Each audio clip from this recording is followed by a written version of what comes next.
मोदक मिळतात।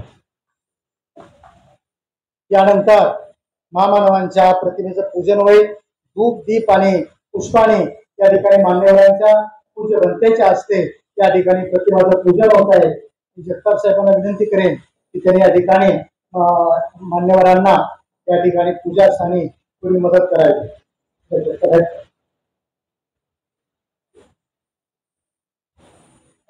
सर्वांनी त्या ठिकाणी पूजा स्थानाकडे जायचं आहे। धूप दीप आणि पुष्पाने महामानवांच्या या ठिकाणी प्रतिमेचं पूजन करायचं आहे। डॉक्टर बाबासाहेब आंबेडकर यांच्या प्रतिमेला सर्वप्रथम अध्यक्ष पुष्पमाला अर्पण करतील अशी त्याला विनंती करतो। अध्यक्ष बाळासाहेब ढोबळे त्याचबरोबर प्रत्येकाला विनंती करतो की त्यांनी महामानव तथागत गौतम बुद्धाच्या प्रतिमेला या ठिकाणी मालार्पण करायचे। त्यानंतर या ठिकाणी आयरे सरांना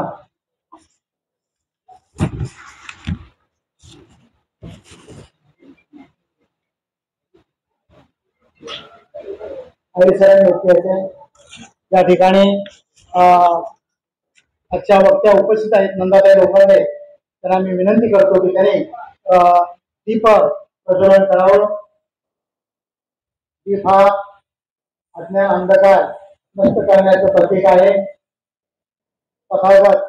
तथागतांना त्रैलोक्य दीप म्हणजे भूत भविष्य आणि वर्तमानातला अंधार दूर करणारा त्रैलोक्य दीप असं त्या ठिकाणी म्हटलं जातं। आपल्या दुसऱ्या उपासिका आहेत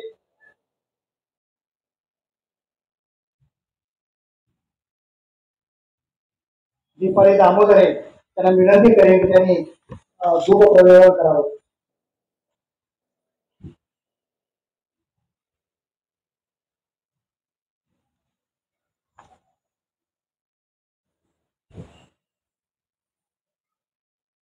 धूप दीप आणि पुष्पाने महामानवांच्या प्रतिमेचं पूजन होते। पुष्प हे अनित्यतेचं प्रतीक आहे। आपलं जे जीवन आहे ते सुद्धा काय आहे, अनित्य आहे। त्याच्यातून हा आपण बोध घ्यायचा आहे। त्याचबरोबर दीप आहे प्रज्ञेचं ज्ञानाचं प्रतीक आहे आणि धूप जो आहे तो धूपाचा सुगंध वाऱ्याच्या दिशेने जातो, परंतु या महामानवाच्या चारित्र्याचा सुगंध आहे तो वाऱ्याच्या विरुद्ध दिशेने सुद्धा जाऊ शकतो। आज संपूर्ण जगामध्ये या महामानवांचा या ठिकाणी चारित्र्याचा सुगंध या सर्वत आहे असं म्हटलं तरी काय चूक होणार नाही। मान्यवरांनी सर्वांनी स्थानापन्न व्हावं अशी मी त्यांना विनंती करतो।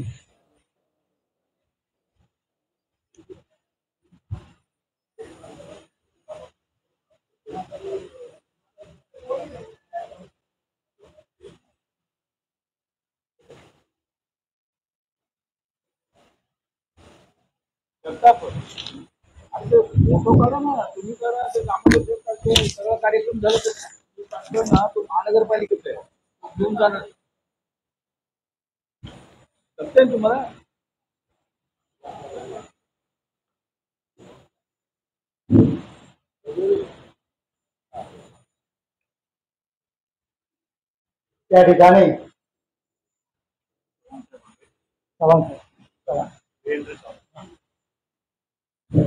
त्या ठिकाणी आपले दुसरे मान्यवर बसते जयेंद्र चव्हाण साहेब त्या ठिकाणी स्थानापन्न आहेत। त्यांना विनंती करतो की त्यांनी या ठिकाणी विचार खात्यावर येण्याची कृपा करावी। दीप प्रज्वलन आणि प्रतिमाचं पूजन झालेलं आहे। ब्रह्मध्वजाचं अनावरण झालेलं आहे। आता या ठिकाणी मी पूज्य बनते त्यांना मी आता विनंती करत आहे की त्यांनी आम्हाला त्रिशरण पंचशील द्यावं। त्यापूर्वी त्या ठिकाणी क्षमायाचना मी त्यांना पंचांग प्रणाम करतो। बुद्धं नमामि, धम्मं नमामि, संघं नमामि। ओकास वंदामि भन्ते भारतेन तत्तं सब अपराधं मम तुमे भन्ते। तुतीयंपि ओकास वंदामि भन्ते भारतेन मया तत्तं सब अपराधं मम तुमे भन्ते। तृतीयंपि ओकास वंदामि भन्ते भारतेन मया तत्तं सब अपराधं मम तुमे भन्ते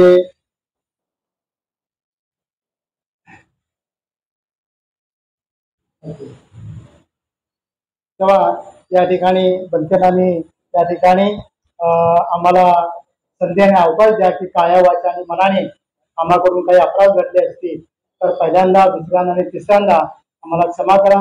आम्हाला त्रिशरण आणि पंचशील देण्याची याचना करतो. कृपया आम्हाला पंचशील देण्याची कृपा माहिती.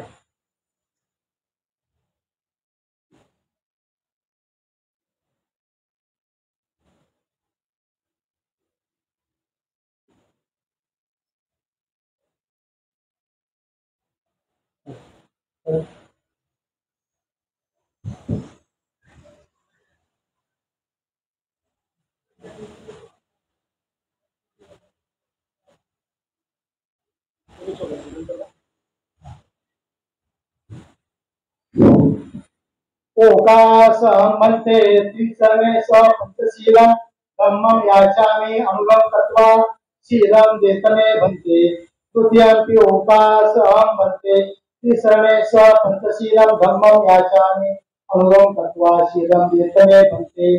तृतीयंपि ओकास म्हणते त्रिसर्वे पंचशीलम धम्मम याचामी अनुगम तत्वा शीलम देतमे भन्ते. आम भन्ते. नमो तस्सै भगवतो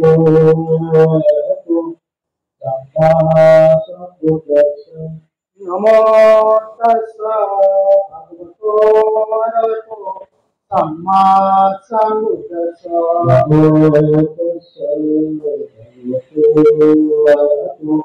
सम्मा सम्बुद्धस्स. नमो तस्सै भगवतो सम्मा सम्बुद्धस्स. नमो तस्सै भगवतो सम्मा सम्बुद्धस्स. नमो तस्सै भगवतो सम्मा सम्बुद्धस्स. बुद्धं शरणं गच्छामि.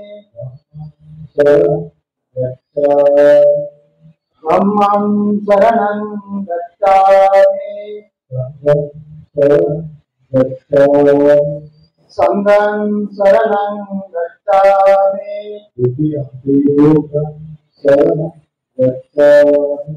द्वितीयंपि बुद्धं शरणं गच्छामि.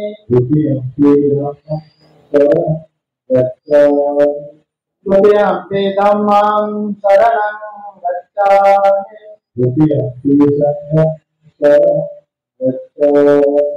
द्वितीयंपि संघं शरणं गच्छामि.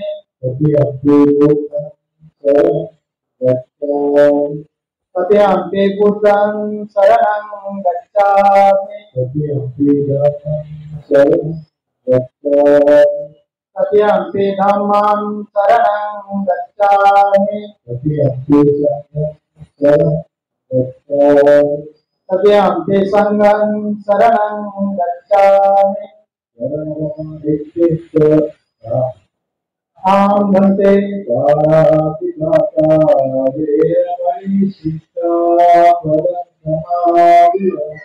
पाणातिपाता वेरमणि सिक्खापदं समादयामि.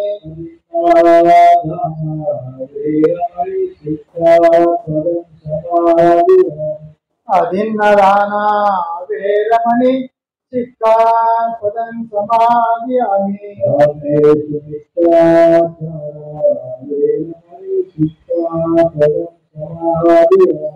कामे सुमिच्चाचारा वेरमणि सिक्खापदं समादयामि.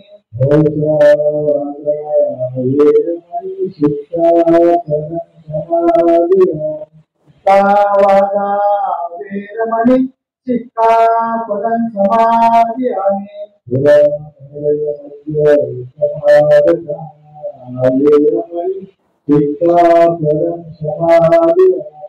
रामेरय मज प्रमादधाना वेरमणि शिक्षा फलन समाधी आहे देवाने पंचशिक्षणाने शीलने केलेन भोग संपदा शीलेन कोविनंती तस्माची विश्व म्हणते साधु साधु साधु साधु साधु साधु. त्या ठिकाणी ईश्वराने पंचशील आपण सर्वांनी ग्रहण केलेलं आहे. तर म्हणजे समाजामध्ये चांगला आणि एक प्रतिष्ठित मनुष्य होण्यासाठी कमीत कमी या 5 तत्वांची आपल्याला आवश्यक आहे पंचशिलेची. आणि पंचशिला जो प्रतिष्ठित जो मनुष्य होईल तो दुःखमुक्त झाल्याशिवाय राहणार नाही असा आपला तथागतांचा काय आहे सिद्धांत आहे. त्यानंतर या ठिकाणी मी आता मान्यवरांचं या ठिकाणी स्वागत आणि सत्कार करणार आहे. त्यांनी या ठिकाणी मेहनतीनं समर्पणानं समाजाला प्रेरित केलं. बाबासाहेब म्हणतात की खावं जगण्यासाठी पण जगावं समाजासाठी. त्यांच्या कार्याची दखल घेऊन त्यांचा सन्मान करण्यासाठी त्यांना या ठिकाणी अभिवादन करण्यासाठी आपण जमलेलो आहोत. तेव्हा उपस्थितांनी या कार्यक्रमाची शोभा वाढवली त्याबद्दल मी सर्वांना या ठिकाणी सर्वांचं या ठिकाणी अभिनंदन करतो सन्मान करतो. त्याचबरोबर हा जो सन्मानाचा अभिमानाचा क्षण आहे तो क्षण साजरा करण्यासाठी या ठिकाणी बनते या ठिकाणी आपल्या सभामध्ये उपस्थित आहेत. बनते प्रज्ञावंत कर्जत हे महाराज शाक्यमुनी विद्यासन या केंद्रामध्ये काम करतात. तेव्हा मी कार्यक्रमाचे अध्यक्ष बाळासाहेब ढोबळे यांना विनंती करेन की त्यांनी पूज्य बनते त्यांचा पुष्पगुच्छ देऊन त्या ठिकाणी स्वागत करावं.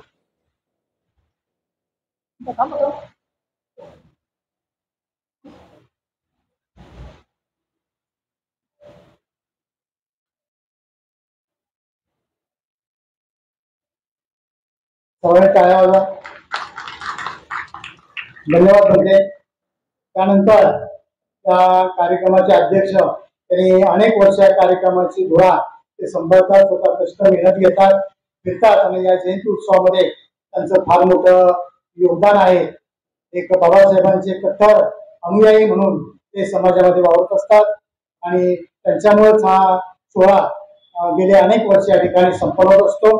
असे आमचे कार्यक्रमाचे अध्यक्ष बाळासाहेब ढोबळे यांचा सत्कार मी बनतेला विनंती करतो की त्यांनी आपल्या शुभ हस्ते त्या कार्यक्रमाचे अध्यक्ष बाळासाहेब ढोबळे यांचा पुष्पगुच्छ देऊन सन्मान करावा.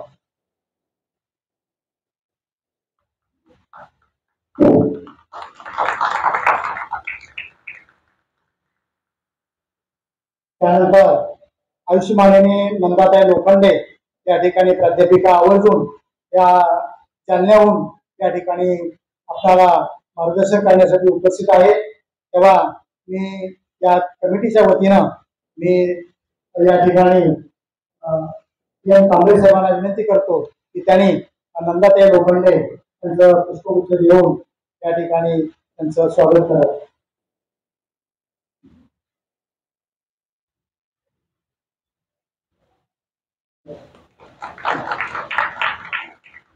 त्याचबरोबर आयुष्यमान जयेंद्र चव्हाण हे सुद्धा IIT मुंबई या ठिकाणी खास कार्यक्रमासाठी वेळात वेळ काढून उपस्थित राहिले. त्यांचं सुद्धा कमिटीच्या वतीनं मी पुष्पगुच्छ देऊन त्याचं स्वागत करतो.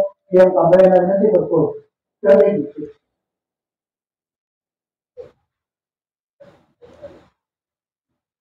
ठीक या ठिकाणी मान्यवरांचं या ठिकाणी स्वागत झालेलं आहे. त्याचबरोबर आम्हाला सर्वांना प्रेरणादायी असणारी PM कांबळे यांचा सुद्धा या जयंती उत्सव कमिटीमध्ये फार मोलाचा सहभाग आहे. ते अतिशय यावर्षी मेहनत घेतलेली आहे. तेव्हा मी या ठिकाणी आयरे साहेबांना विनंती करतो की त्यांनी सुद्धा PM कांबळे यांचं देऊन स्वागत करावं. असू द्या.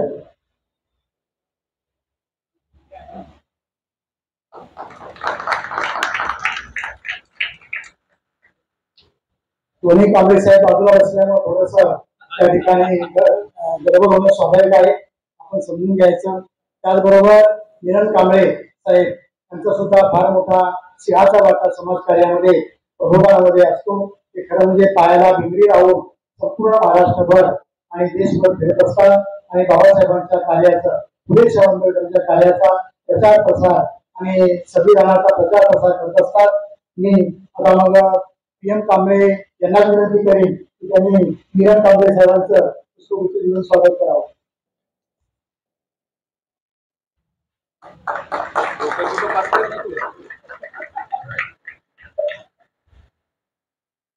फोटो आपल्या माणसाकडनं काढला पाहिजे. म्युन्सिपाल्टीवाला घेऊन जाणार, आपल्याला देणार नाही.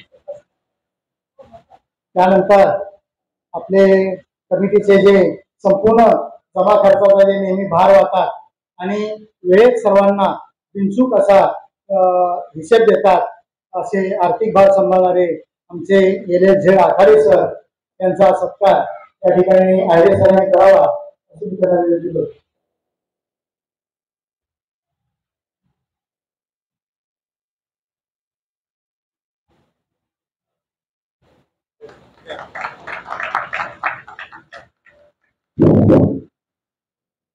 आजच्या कार्यक्रमाला दीपाली दामोदरी मॅडम शिक्षिका आहेत त्या या ठिकाणी आवर्जून उपस्थित आहेत.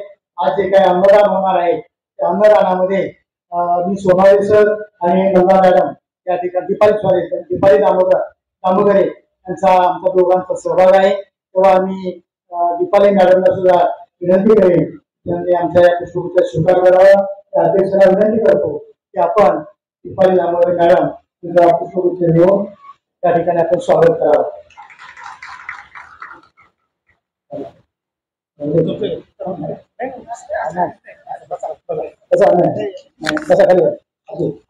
तेव्हा या ठिकाणी मान्यवरांचा स्वागत आणि सत्कार झालेला आहे.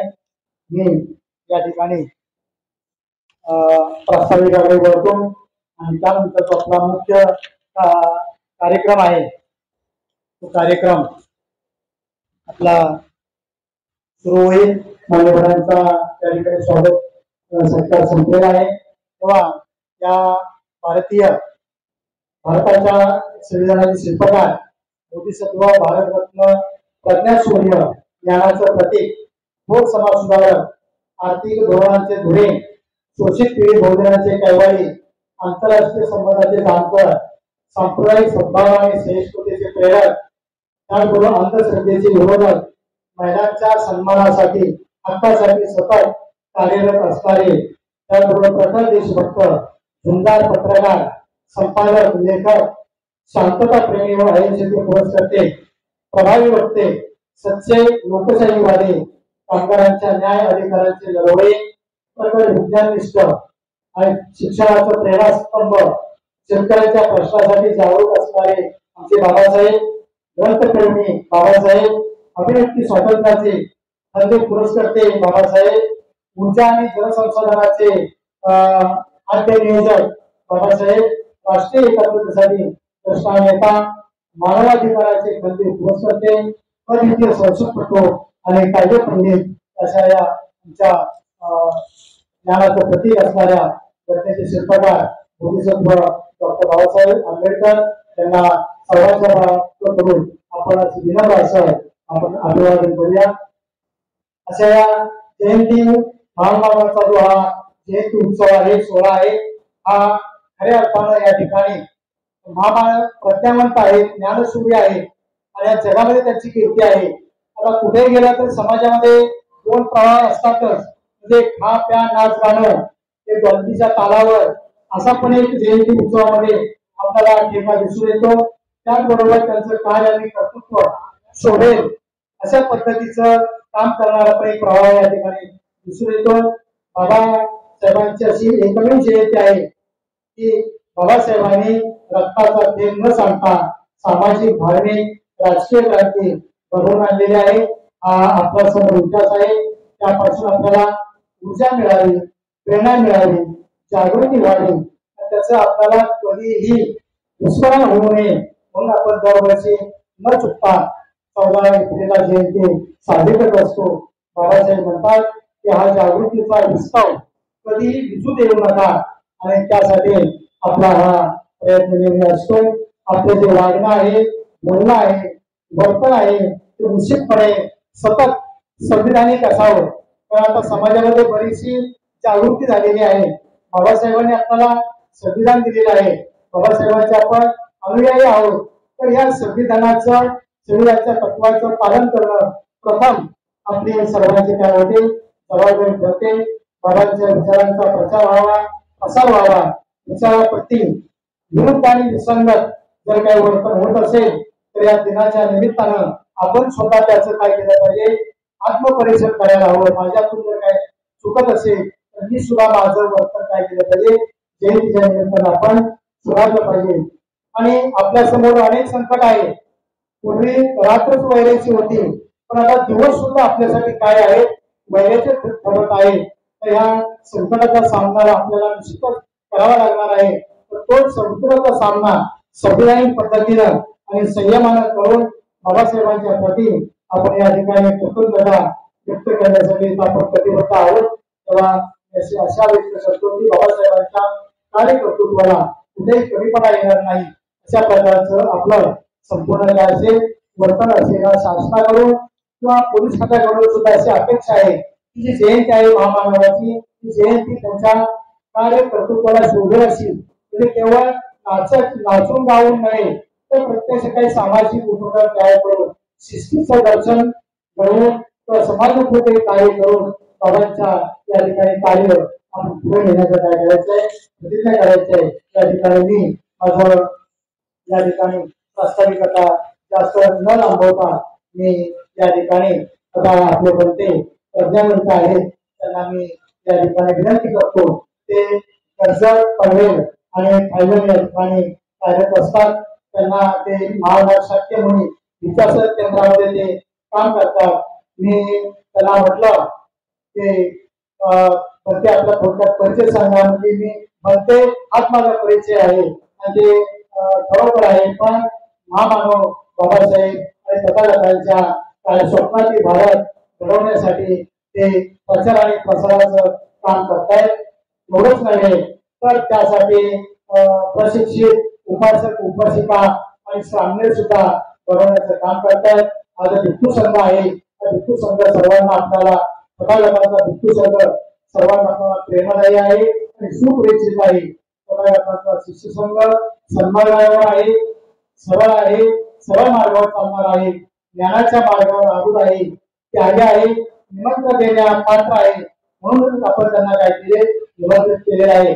स्वागत करण्या योग्य आहे. आपण त्यांचं स्वागत केलेलं आहे. दान देण्या योग्य आहे हे आपण करणार आहोत. तेव्हा असे हे सर्वश्रेष्ठ पुण्यक्षेत्र आहे. संघ शांत इंद्रियाचा आहे, निशुद्ध श्रेष्ठ आहे. सर्व प्रकारच्या मलापासून अधिक असा संघ आहे. अनेक गुणांनी युक्त अशा संघाला मी प्रदान करतो आणि या ठिकाणी मी बंधूंना विनंती करतो की त्यांनी त्या ठिकाणी आम्हाला धर्मप्रबोधन द्यावं अशी त्यांना कमिटीच्या वतीनं इच्छा व्यक्त करतो. बनते धन्यवाद.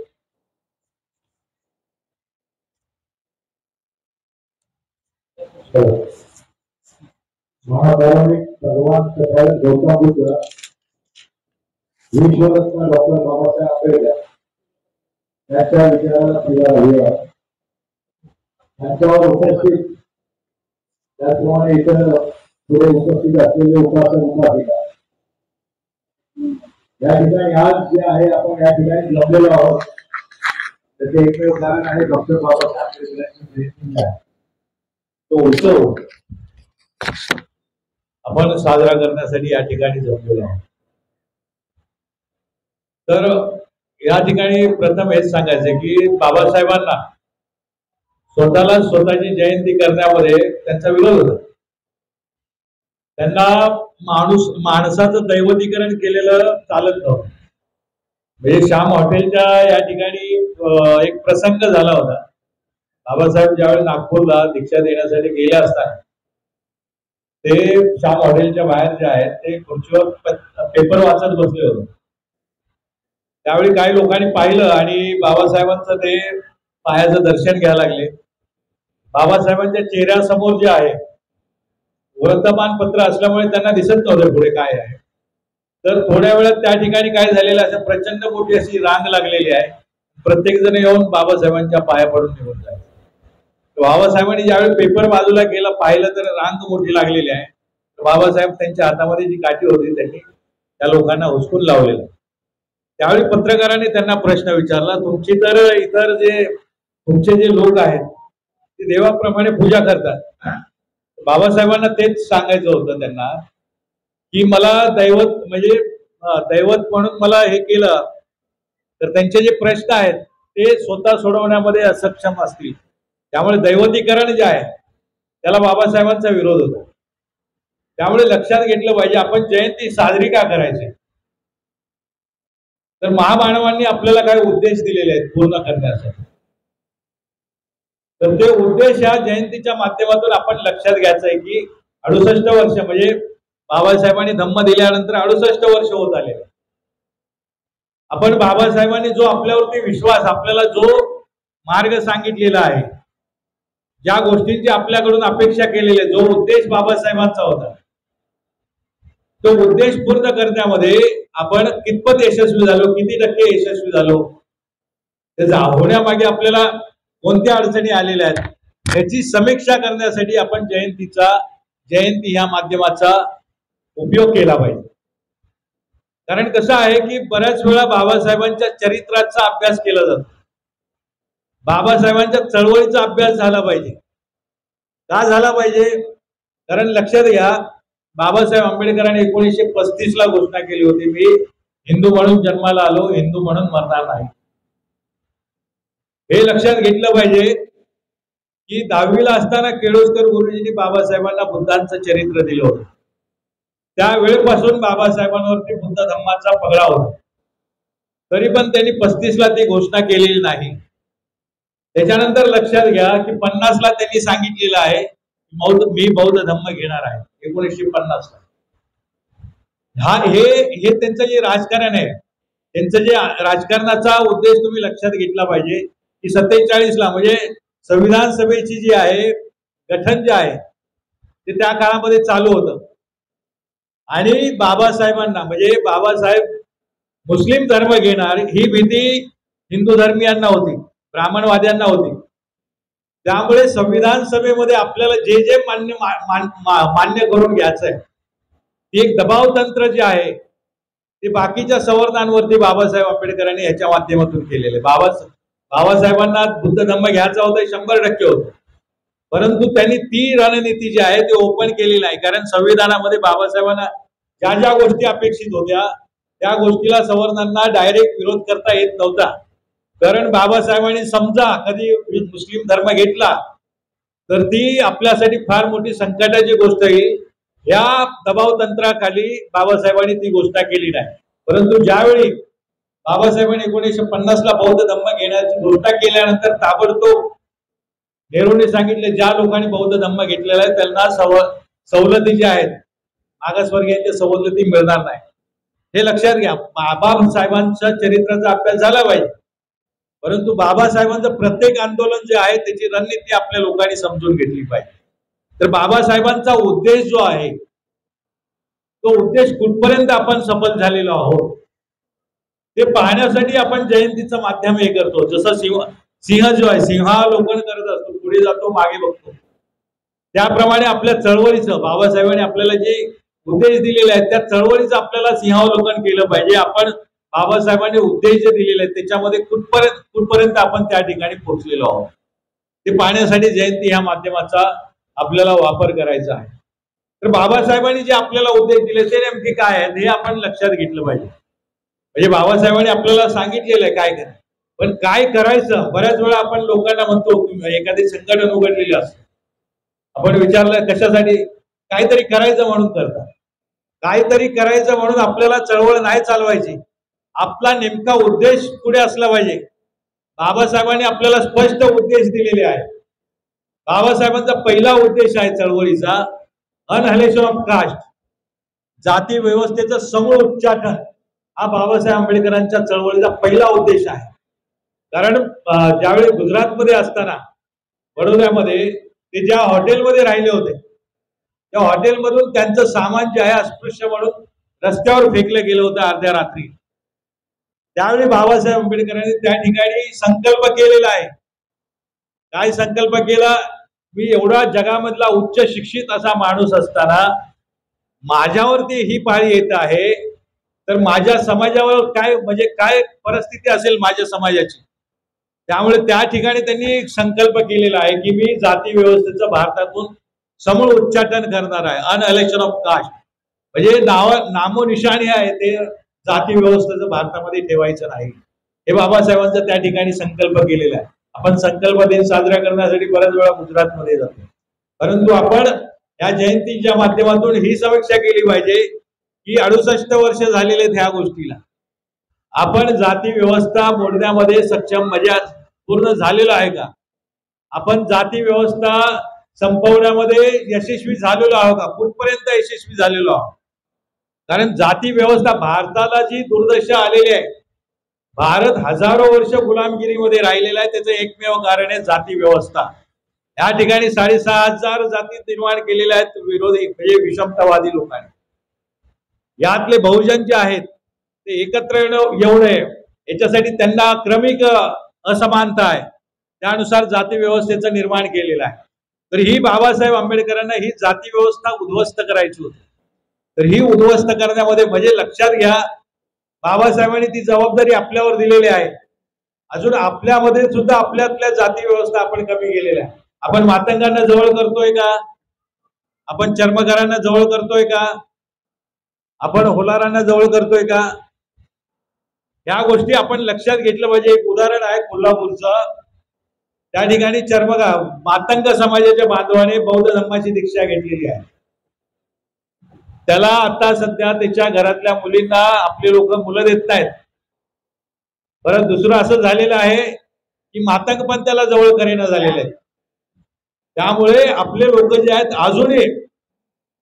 अजूनही जाती व्यवस्था ही तर झालीच झाली, पण आपल्यामध्ये पण पश्चिम महाराष्ट्राचे, कोकणातले, विदर्भातले हे आपण आपले पण भाग करून घेतलेले आहेत.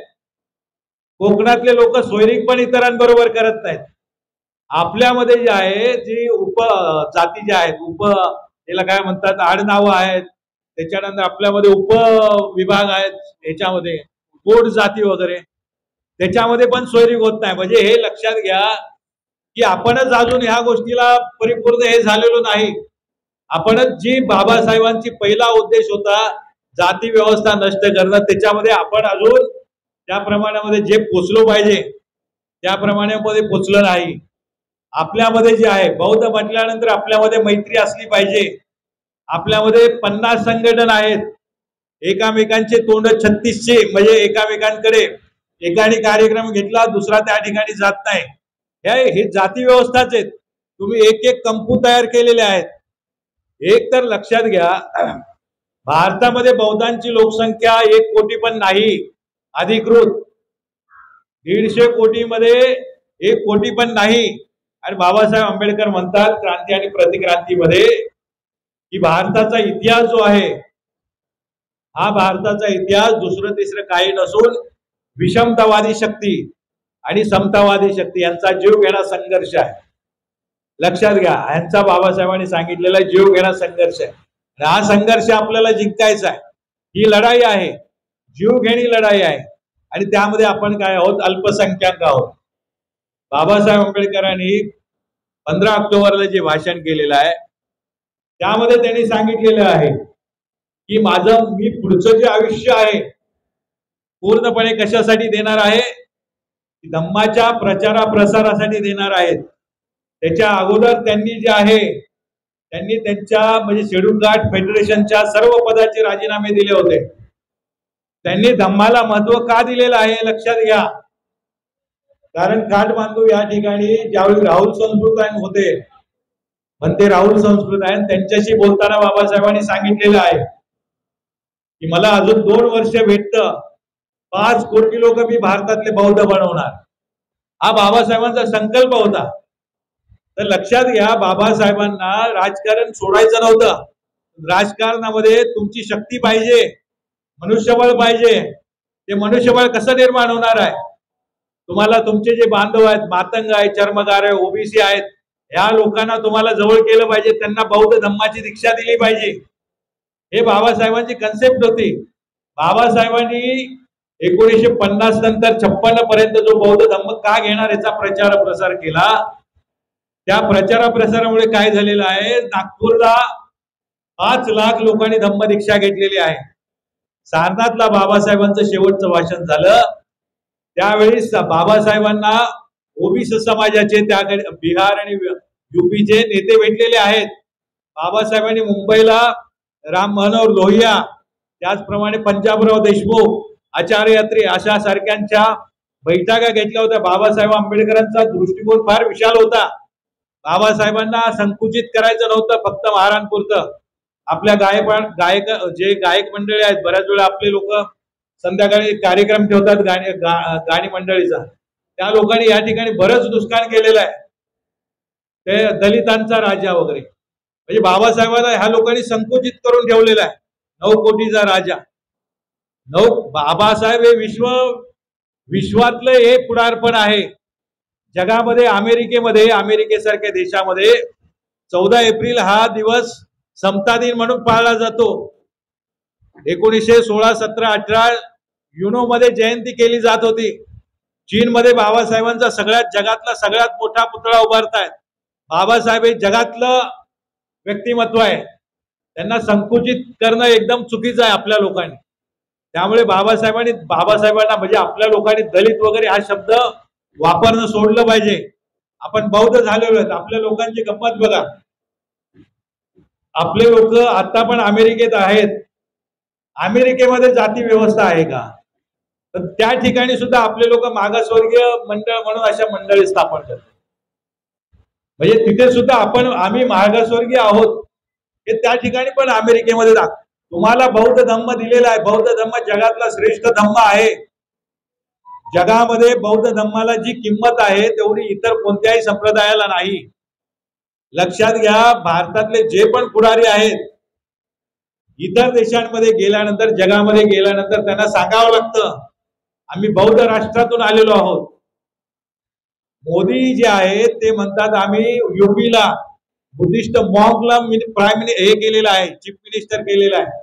योगी जो आहे तो भगवी कपडे घालतो आणि टक्कल आहे त्यांना. ते तिथे सांगतात खोटपणाने की आम्ही बुद्धिस्ट मॉन्कला या ठिकाणी काय केलेलं आहे, आम्ही मुख्यमंत्री केलेला आहे.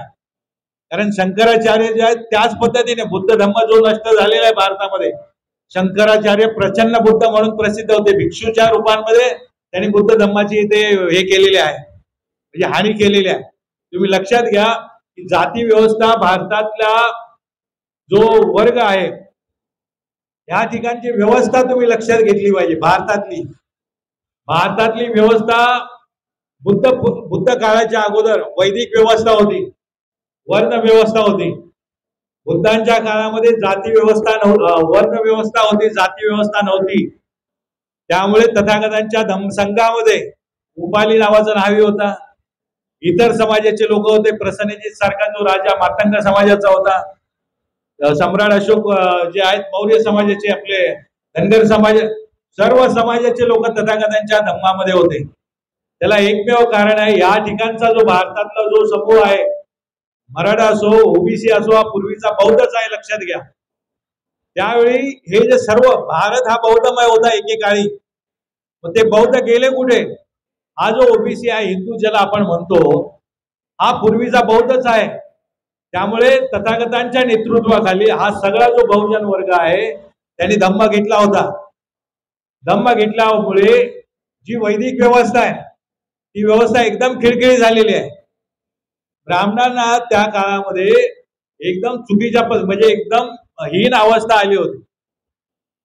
भारतामध्ये त्यांना बुद्ध धम्म नको आहे. लक्षात घ्या, मुस्लिम या लोकांचे शत्रू आहेत, शत्रू एक नंबर आपणच आहोत. त्यामुळे भारतामध्ये जे आहे बुद्ध धम्म येऊ नये याच्यासाठी ते आटोकाट प्रयत्न करतात. आपली मंदिर आहेत, विहार आहेत, याच्यावरती त्यांचा अनधिकृत कब्जा आहे.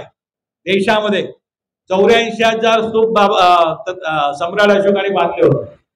ते सगळेचे सगळे पंढरपूरचं विठ्ठल मंदिर आहे, तिरुपतीचं बालाजी मंदिर आहे. लक्षात घ्या, वैदिक परंपरेमध्ये केस काढणं अशुभ समजलं जातं. कोण घरामध्ये मृत्यू पावला तर ते टक्कल वगैरे करतात.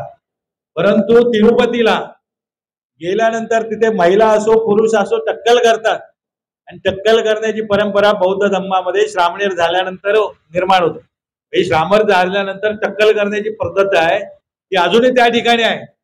युआंग शॉंगने त्याच्या डायरीमध्ये स्पष्ट उल्लेख केलेला आहे. तो लोक तिकडचा अमरावती जो विहार तिथे स्तूप होता, मोठं विद्यापीठ होतं साऊथ मध्ये, तो पूर्णपणे जो प्रदेश आहे बुद्धधम्मीय प्रदेश आहे. त्यामुळे हा जो लक्षात घ्या की जाती व्यवस्था जी आहे भारतामध्ये बुद्ध धम्म सगळ्यांना प्रिय आहे, परंतु घ्यायचा कसा? पहिल्यांदा कोणी घेतला? महार समाजाने घेतला. मग मराठा म्हणणार महाराने घेतला, आम्ही कसा घेऊ? बुद्ध धम्म त्यांनाही हवा आहे. म्हणजे लक्षात घ्या. किती वेळ बोलू?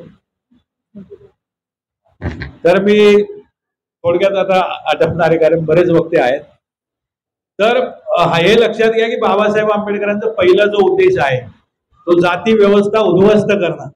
जोपर्यंत भारतामधले जाती व्यवस्था उद्ध्वस्त होत नाही आपण व्यवस्थेवरती येणार नाही. आणि बाबासाहेबांचा दुसरा उद्देश होता की मी सारा भारत बौद्धमय करेन.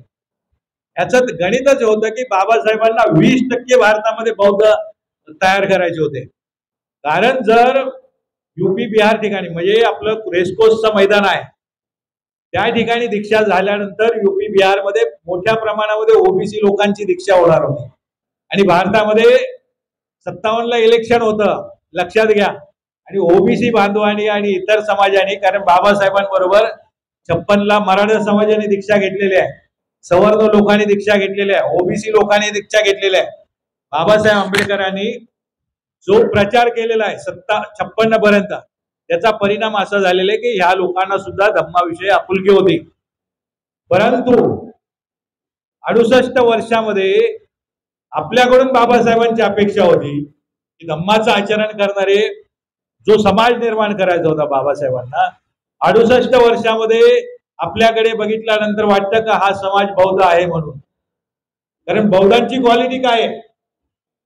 बौद्ध म्हटल्यानंतर नशा पाणी न करणारा, बौद्ध म्हटल्यानंतर खोटं न बोलणारा, बौद्ध म्हटल्यानंतर व्याभिचार न करणारा, कोणाला उगाच भांडण त्यांच्या त्रास न देणारा, ही बौद्धांची क्वालिटी आहे. मग आपल्या समाजाकडे इतर समाजाने बघितल्यानंतर वाटतं का या समाज नशापाणी न करणार आहे, हा समाज भानकुदळ नाहीये, या समाजावरती विश्वास ठेवू शकतो? ही जी आहे बाबासाहेबांचं 15 ऑक्टोबरचं भाषण वाचून बघा. बाबासाहेबांनी आपल्याकडून ही अपेक्षा व्यक्त केली होती की हा जो समाज आहे हा समाज अशा पद्धतीचा निर्माण झाला पाहिजे होता. बाबासाहेब म्यानमारमध्ये गेले होते.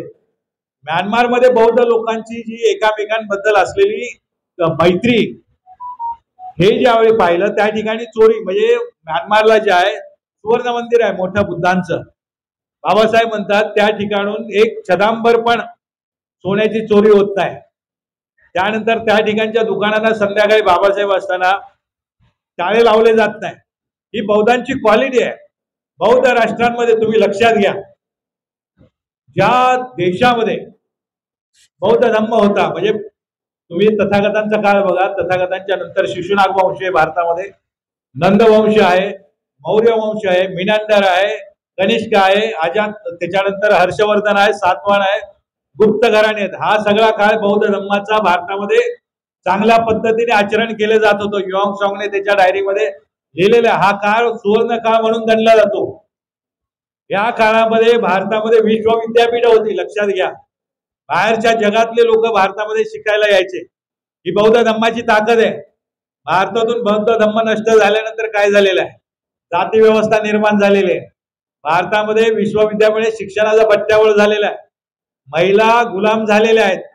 तथागतांच्या काळामध्ये महिला उच्च शिक्षित, म्हणजे तेरी गाथा हे जे पुस्तक आहे त्याच्यामध्ये असंख्य विद्वान महिलांचा उल्लेख आहे त्या गाथेमध्ये, त्या पुस्तकामध्ये. हे लक्षात घ्या. बुद्ध धम्म असताना भारतामध्ये काय होतं? भारतामध्ये बुद्ध धम्म गेल्यानंतर भारताची अवस्था काय झालेली आहे?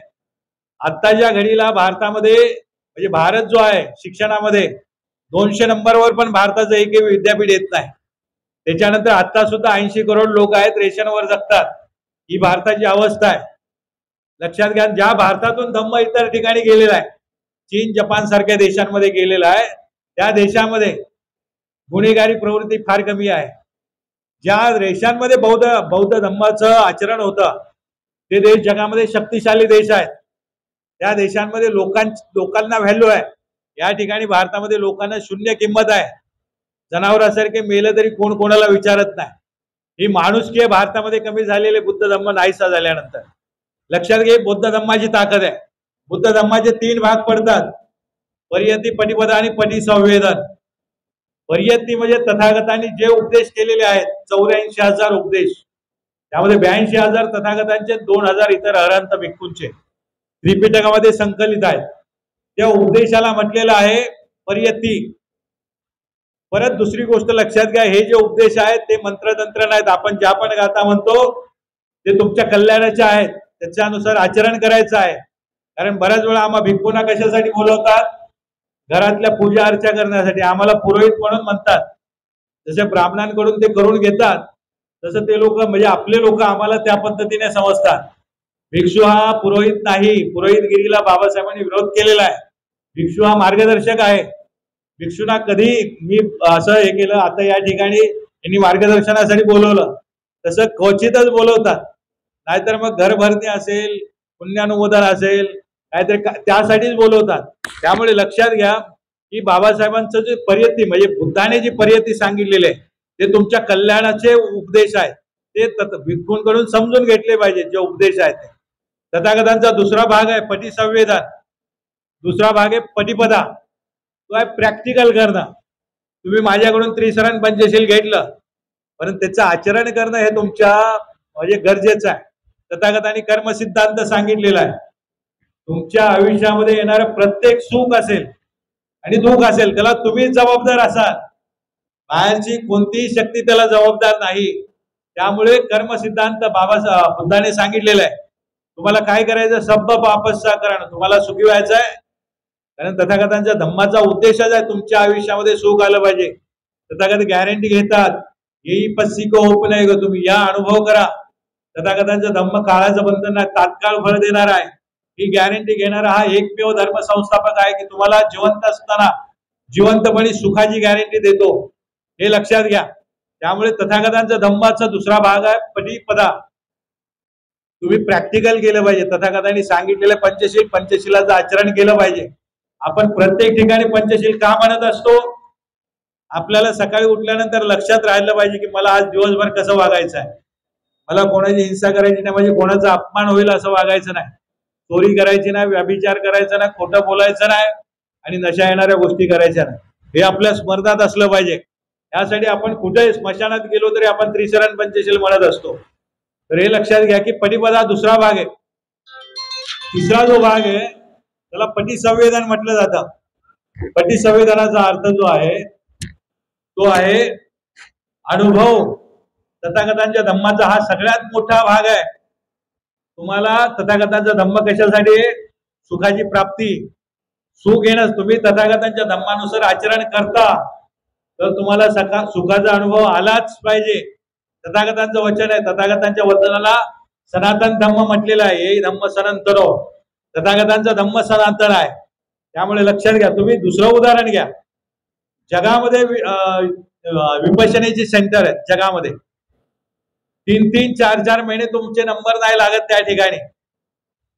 त्या ठिकाणी आपल्या समाजाचे लोक 20-25% जातात. बाकीचा इतर समाजच त्या ठिकाणी हे करतो. परत त्या ठिकाणी अडाणी लोक जात नाही, चांगले उच्च शिक्षित असे लोक जातात त्या ठिकाणी. त्या ठिकाणी उगाच जातात का? त्या ठिकाणी त्यांना काहीतरी अनुभव येत असेल. त्यामुळे एक गेला की तो सगळं कुटुंब त्या ठिकाणी पाठवायला लागतो. तथागतांचा धम्म अनुभव देणार आहे.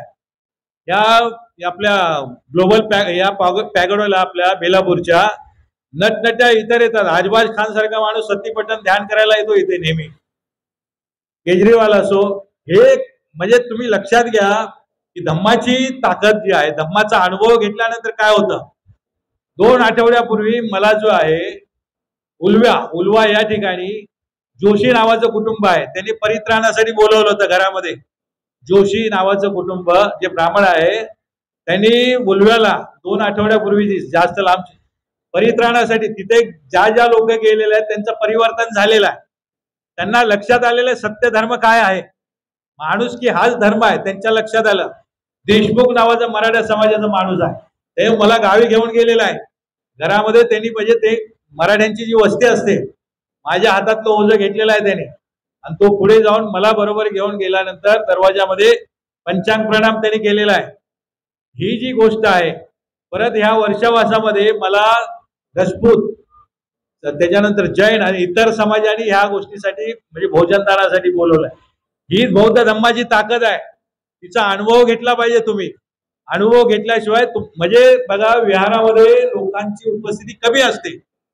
का कमी असते? की तुम्हाला एखादी गोष्ट पटली तर तुम्ही करणार. मग विहारामध्ये उपस्थिती का कमी आहे? तुम्हाला तथागत पटलेले नाहीत का? तुम्हाला पटले तर तुम्ही त्या ठिकाणी जाणार 100%. परंतु लक्षात घ्या, बुद्ध धम्म संघाविषयी जी श्रद्धा निर्माण झाली पाहिजे होती, ती श्रद्धा, कारण आपल्या लोकांचं असं झालेलं आहे की त्रिशरण पंचशिलापासून सुरुवात आहे. त्रिशरण पंचशील येत नाही आपल्या बऱ्याच लोकांना. त्याचा म्हणजे कोणी पाठ केला असेल तर अर्थ माहिती नाही, अर्थ माहिती असलं तर आचरण कोण करताना दिसत नाही. तर ही जी गोष्ट आहे आपल्या लोकांचा, आणि तथागतांचा धम्म फार विशाल आहे. जग तथागतांच्या धम्माच्या मागे वेडा आहे.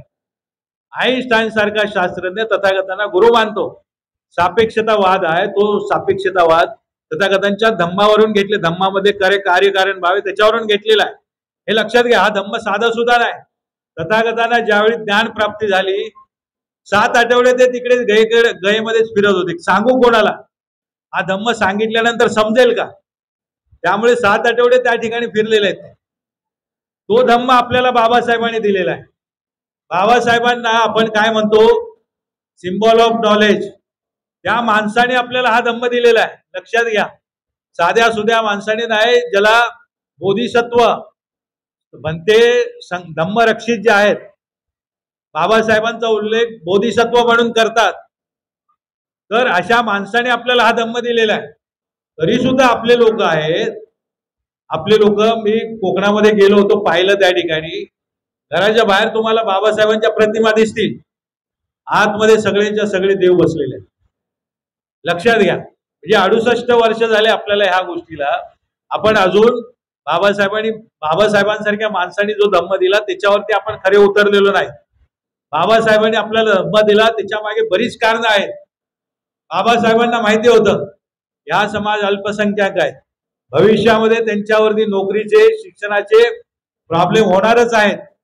बाबासाहेबांना दिव्य चक्षु प्राप्त होते. जसं बुद्धांना आपण विद्याचाराने संपन्न होतो, त्यांना 8 प्रकारच्या विद्या होत्या, तसं बाबासाहेबांना दिव्य चक्षु प्राप्त होते.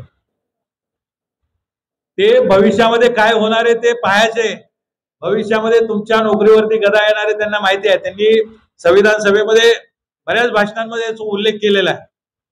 बाबासाहेबांनी धम्म दिलेला आहे. तुम्ही अल्पसंख्याक आहात, तुमच्यावर जर नोकरी धंद्याचे, शिक्षणाचे प्रॉब्लेम झाले. आता मुंबईचं शिक्षण बघा, लहान मुलांचं 1-1 लाख 2-2 लाख रुपये त्याची फी आहे शाळेमधली. लक्षात घ्या. तर बाबासाहेबांनी जे हे दिलं, जर तुम्हाला भविष्यामध्ये नोकऱ्या याची समस्या आले, बौद्ध राष्ट्र तुमच्या मागे उभे राहतील. हा बाबासाहेबांचा दूरदृष्टिकोन होता. आणि याचं उदाहरण पण घडलेलं आहे. काय घडलेलं आहे तुम्ही बघा. जपानचं शिष्टमंडळ नेहरू सरकार असताना भारतामध्ये आलं होतं, आणि त्यावेळी नागपूरला काही लोकांनी धम्म दीक्षा घेतल्यानंतर त्या लोकांची धिंड काढली होती. आणि ही जी बातमी आहे टाइम्स ऑफ इंडियामध्ये छापून आली होती. ही बातमी छापून आल्यानंतर ती बातमी ज्यावेळी कलकत्त्याला जपानच्या शिष्टमंडळाला माहिती पडली, वाचली, त्यांनी त्या घटनेचा निषेध केलेला आहे. कडक जपानमध्ये निघून गेलेले आहेत. 1 वर्ष भारताबरोबर त्यांनी व्यापारी करार केलेला नाही. ही दखल नेहरूने घेतलेली आहे. नेहरूने पीटीआयला सांगितलेलं आहे, या लोकांवर जर कधी अत्याचार झाले तर तुम्ही दलितांवर अत्याचार झाले असं लिहिलं पाहिजे. त्यावेळेपासून अजूनपर्यंत आपल्यावरती अत्याचार झाले तर दलितांवर अत्याचार झाले वर्तमानपत्रामध्ये येतं. त्यामुळे जगामध्ये, भारतामध्ये काय चाललेलं आहे लक्षात येत नाही जगातल्या लोकांना. आणि आपण सुद्धा जे आहे बौद्ध म्हणून दिसतच नाही. आपण बौद्ध म्हणून जी आयडेंटिटी आपली निर्माण झाली पाहिजे होती ती निर्माणच आपण करू शकलेलो नाही. त्यामुळे बाबासाहेबांनी आपल्याला जो दुसरा उद्देश सांगितलेला आहे, भारत बौद्धमय करेल. आपणच ज्या अर्थी जर एक बौद्ध झालो नाही तर आपण इतर समाजाला काय तोंड सांगणार आहे की तुम्ही बौद्ध व्हा? ते म्हणतील तुम्ही तर व्हा अगोदर सरळ. लक्षात घ्या. त्यामुळे ही जबाबदारी आपल्याला ह्याच्यासाठी आहे की आपल्याला बाबासाहेबांनी सांगितलेलं, बाबासाहेबांचा मोठा दृष्टिकोन आहे बौद्ध, संपूर्ण भारत बौद्ध करण्यामागे. बाबासाहेबांना राजकारण नको होतं असं नाही, परंतु राजकारणामध्ये त्यांना शीलवान माणसं पाहिजे होती. धम्मातून शील निर्माण झालेली माणसं राजकारणात पाहिजे होती, जेणेकरून जे राजकारण आहे ज्याच्यामध्ये ते लोकांना फसवणार नाहीत, ही बाबासाहेबांचा उद्देश होता. त्यामुळे त्यांनी बुद्ध धम्माला प्राधान्य दिलेलं आहे. लोकांना आपल्या ते लक्षात येत नाही की बाबासाहेबांनी बुद्ध धम्माला प्राधान्य का दिलेलं आहे.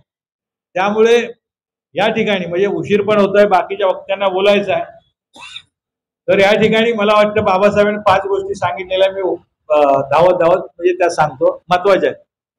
पहिली गोष्ट, जन्माने कोणी बौद्ध होत नाही, बौद्ध बनावं लागतं. त्यामुळे प्रत्येक शिकलेल्या म्हणजे प्रत्येक कळत्या वयामध्ये बौद्ध धम्माची दीक्षा घेतली पाहिजे. दीक्षा न घेतल्यामुळे काय झालेलं आहे, ज्या लोकांनी नदीमध्ये काय टाकलं होतं घरातलं, दीक्षा कमी झाल्यामुळे ते परत घरात यायला लागलेले लोकांच्या. आणि मुलांना या काळामध्ये धम्माचं संस्कार त्यांच्यावरती गरजेचं आहे. काय गरजेचं आहे, भविष्य फार धोक्याचं आहे. तुम्हाला पास होऊन चालत नाही, मुलांवरती धम्माचे संस्कार पडले तर मेरिटमध्ये मुलं आले पाहिजे, त्याच्यावरती त्यासाठी त्यांच्यावरती धम्माचे संस्कार झालेच पाहिजे घरातून. त्यामुळे धम्म दीक्षा घेतली पाहिजे, पहिली गोष्ट. दुसरी गोष्ट, जाती व्यवस्था आडनावावरती टिकून आहे. जातीवाचक आडनाव आहेत ती बदलली पाहिजे, बाबासाहेबांनी सांगितलेलं आहे. तर आडनावं जी आहेत, डुकरे, लांडगे वगैरे अशी घाणेरडी आडनाव आहेत, अशी आडनावं बदलली पाहिजे. चांगली नावं घ्या. बौद्ध धम्मामध्ये युपी मध्ये ती मोहीम आहे, तिकडचे लोक बौद्ध म्हणून स्पष्ट आता लावतात आडनावाच्या मागे. तर दुसरं सांगितलेलं बाबासाहेबांनी आडनाव बदलली पाहिजे. तिसरं सांगितलेलं आहे, दर रविवारी विहारात गेलं पाहिजे. बाबासाहेबांनी सांगितलं आपण अल्पसंख्याक आहोत, त्याच्यामुळे आपल्याला जिथे असेल तिथे एकत्र राहिलं पाहिजे. जे प्रतिक्रांतीच्या मार्फत संविधानातले अधिकार हिसकावण्याची कामं चालू आहेत, तुम्ही एकत्र असला जिथे पण धम्माच्या माध्यमातून एकत्र, ते अधिकार जे आहेत तुमच्या भविष्यासाठी म्हणजे पुढच्या पिढीसाठी तुम्ही राखू शकता. त्याच्यानंतर पुढची गोष्ट सांगितलेली आहे बौद्धांसाठी, खास करून पौर्णिमा, अमावस्या आणि अष्टम्या याला उपवासाचं पालन झालंच पाहिजे. बौद्धांची संस्कृती आहे. आपला हिंदू बांधव जो आहे उपवास करतो तो पूर्वीचा बौद्धच आहे, परंतु चुकीच्या पद्धतीने करतो तो सोमवार मंगळवार. मुसलमान रमजान करतात. आपल्या लोकांना उपवास म्हटलं तर काय माहिती नाही. उपवास हे मनाला वळण देण्याचं काम आहे. तथागतांच्या धम्मामध्ये मनाला फार मानलेलं आहे. जगातली जेवढी प्रगती झाली आहे मनाच्या शक्तीमुळे झालेली आहे, लक्षात घ्या. त्यामुळे तुमचं मन, तुम्हाला वाटलं डोकं दुखतं तर मन तसं काम चालू करतं. त्यामुळे मनामध्ये पॉझिटिव्ह गोष्टी आल्या पाहिजेत. याच्यासाठी तथागतांनी 40 प्रकारचे कर्मस्थान सांगितलेले आहे. त्यामुळे उपवास जे आहे पालन केलं पाहिजे. ज्या घरामध्ये उपवासाचं पालन होतं त्या घरामध्ये नकारात्मक ऊर्जा राहू शकत नाही, तथागतांचं वचन आहे. त्यामुळे उपवास काय समजून घेतलं पाहिजे. त्याच्यानंतर धम्मदान जे आहे म्हणजे बाबासाहेबांनी सांगितलंय की आपल्या उत्पन्नातला 20वा भाग म्हणजे 5% धम्म कार्यासाठी दिलं पाहिजे. कारण दान देणं ही बौद्ध धम्मामध्ये श्रेष्ठ पारमिता सांगितलेली आहे. देण्याची प्रवृत्ती वाढवली पाहिजे. म्हणजे तुमच्या मनातला लोभ कमी करण्याचा हा सोपा उपाय आहे दान देणं. दान भिक्षूला दिलं पाहिजे का, ठीक आहे, परंतु जे पण आपल्या समाजामध्ये अडलेले लोक आहेत, नडलेले लोक आहेत, नातेवाईक आहेत, यांना मदत केली पाहिजे दानाच्या रूपाने. दान दिलेलं मागत नाहीत आपण, नातेवाईकांना मदत केली मागायचं नाही, दान त्या पद्धतीने द्यायचं. जे अडलेले आहेत त्यांना दान दिलं पाहिजे. दानाचे पुण्य फार महत्वाचे आहेत, फार मोठे आहेत. या 5 गोष्टी तुम्ही केल्या पाहिजेत. एवढं सांगून मी माझे 2 शब्द संपवतो. जय भीम, नमो बुद्धाय.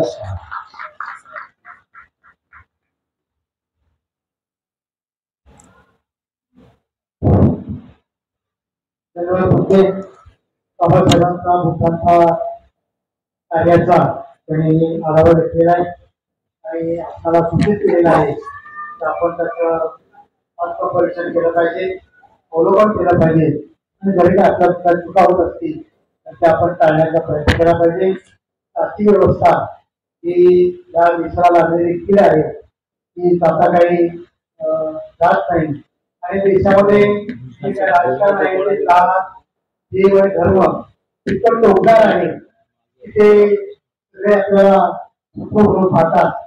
संविधान आपलं आहे तर संविधान राबवणारे आपले हात नाही. म्हणजे अनेक प्रकारचे आहेत निश्चितपणे त्याचं समालोचन केलं जाईल. पुन्हा एकदा त्यांना धन्यवाद देतो आणि आपल्या पुढील त्या ठिकाणी कार्यक्रमामध्ये बोलूया. तर भारतीय घटनेची शिल्पकार तत्पूर्वी मी बोलत सरांना विनंती करतो की त्याने हे कमिटीचे सचिव आहेत त्यांना विनंती करतो की आपल्यासाठी खुर्ची इथं खाली पहिल्यापासून ठेवलेली आहे तर कृपया आपण या ठिकाणी स्थानापन्न व्हावं. तेव्हा अशा पद्धतीनं या ठिकाणी बाबासाहेब बोधिसत्व आहेत, भारतरत्न आहेत, विश्वभूषण आहेत. आता आपल्या स्वतःला जनतेने सांगितलं आहे त्याचे विचार